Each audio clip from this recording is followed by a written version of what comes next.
Okay, we thought no one better to bring in this very, very special celebration than the former ISRO chairman S. Somanath himself. He led India through one of the proudest moments the nation felt, and we thought we had to have him on.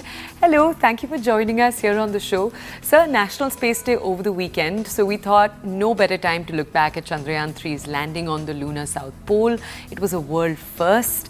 And we've talked so much about it as a nation. But tell us, for you personally, what was the most defining moment of the mission? Of course, the landing of the Vikram lander on the moon on 23rd August definitely was a memorable event, especially when I remember now very clearly that our Honorable Prime Minister also joined me live from South Africa during that process, and hundreds of my ISRO colleagues all organizing that event, managing that event, controlling that event to happen precisely. It's still etched in my memory very well. So I consider that the penultimate event of landing successfully. It's a result of long, perilous work of years, becoming successful on that day.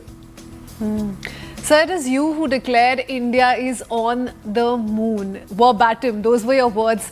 That instantly became a historic phrase in itself, was spoken of repeatedly by each and every Indian. Did that moment, in your view, mark a shift in how the world sees ISRO and India's role in space? Definitely, I couldn't fathom the depth of that statement at that moment, and also I couldn't understand how much impact it is going to make at that moment. It came out of my heart on that moment when I declared it to Honorable Prime Minister. But then later it revealed to me, to PM as well as to many others I met on the way, that including many of the other space agency chiefs and admirers of our program, they told me that what a miraculous, majestic achievement that you have accomplished, India accomplished in landing on the moon, especially at the South Point. And that too using technologies that are built in India. And not only that, it was told by people who are knowledgeable about this, but then ordinary people, children, students, common people across the nation. Wherever I went and interacted, I came to understand that their appreciation for our nation's accomplishment is really phenomenal. And now I also came to know that later that because India could land on the moon, there is a surge in engineering application for traditional courses like aerospace, mechanical, electronics in engineering colleges. I think that's the type of impact it makes. Yeah. People want to do core engineering, not from IT alone.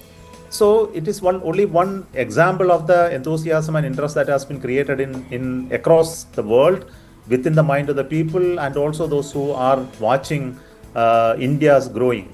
I realized it much later.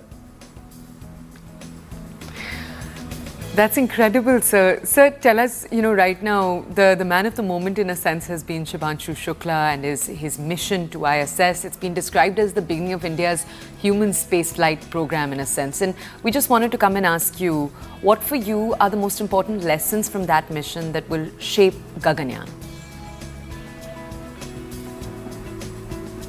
I believe that Shubhanshu Shukla's travel to International Space Station is only one element of the overall human spaceflight program that we have envisioned a few years back. You remember that this whole program was approved a few years back with a vision to send an Indian to space, possibly by when we celebrated the 75 years of independence. But due to many reasons and challenges post-COVID, couldn't happen. And we have created the seeds of it already through the development of the LVM-3, through the CARE mission, through the SRE mission, and many other elements that built it up to that point. And we were developing it. But then when this opportunity of flying of an Indian astronaut to International Space Station came, we had an advantage this time, not like that we were selecting someone for going there, but we already had a pool of 4 of them waiting to travel to Gaganyaan. And they had only do an incremental training program at USA to take this mission. So they were getting ready for Gaganyaan, and you used this opportunity as a additional training ground for us also certain learning processes while we go towards moon, to the human space flight mission. So I consider it as one of the steps that we have taken. And and we hugely benefited because it came out successful. The overall program really produced the required results, I believe, in terms of them learning and understanding. Mr. Somanath, let's get to the collaborative part of the space story. Around the world, private players, private companies are driving breakthroughs, be it in the launch, satellite networks, also space stations. Where do you believe Indian private players can make this kind of a meaningful contribution to the global space ecosystem? I am sure about it. I think the change what was necessary is now happening. I think when India became independent, we created the ISRO, which is a national organization to build space when there was no one.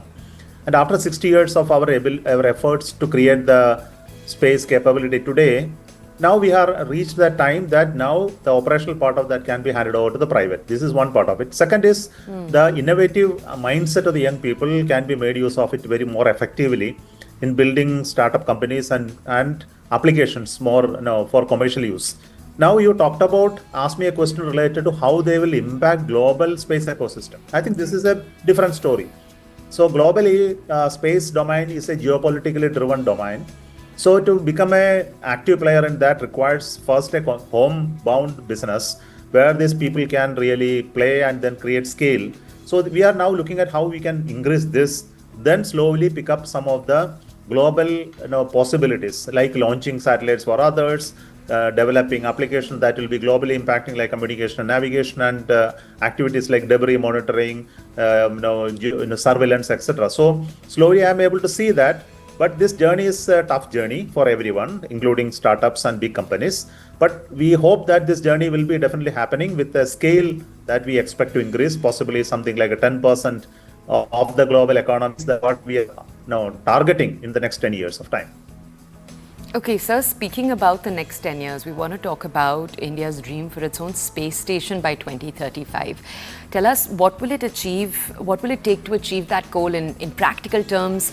And why is this so important? Why is having an Indian space station so important for Indian scientists? Can you just tell us a little bit about that?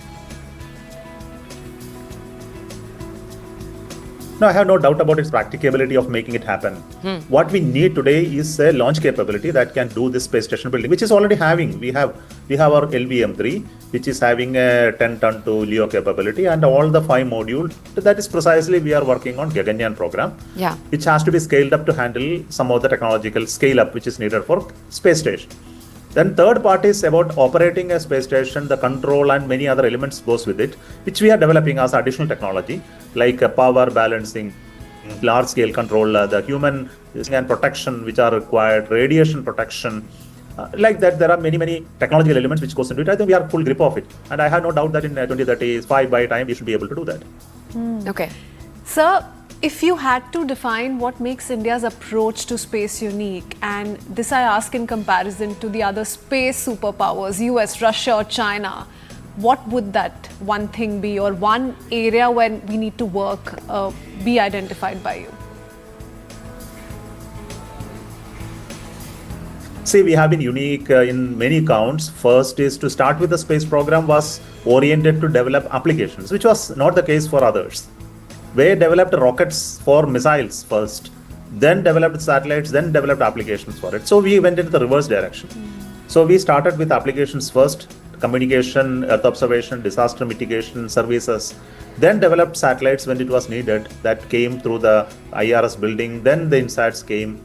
Then we built the SLV-3, ASLV rockets and things like that. And now we are looking at scaling up. So we went in the reverse direction, which was the national imperative.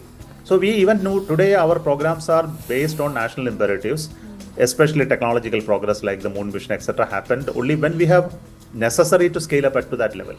So human spaceflight also came as a natural evolution. Even after 60-70 years of others have done, we believe it is now our time has come to do it, because we cannot wait until many more years. So right now technologies and applications and commercial exploitation of outer space happens with the human spaceflight. So we are into it. So we look at what is needed for the nation, what is in measured quantity in terms of the investment that we make, whether it brings the returns for it.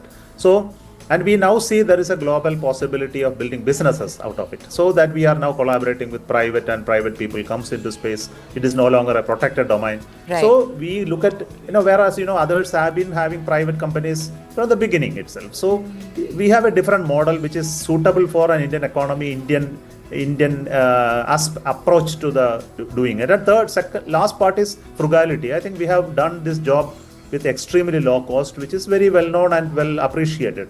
I think these are the measures that we can be calibrated in terms of difference between others.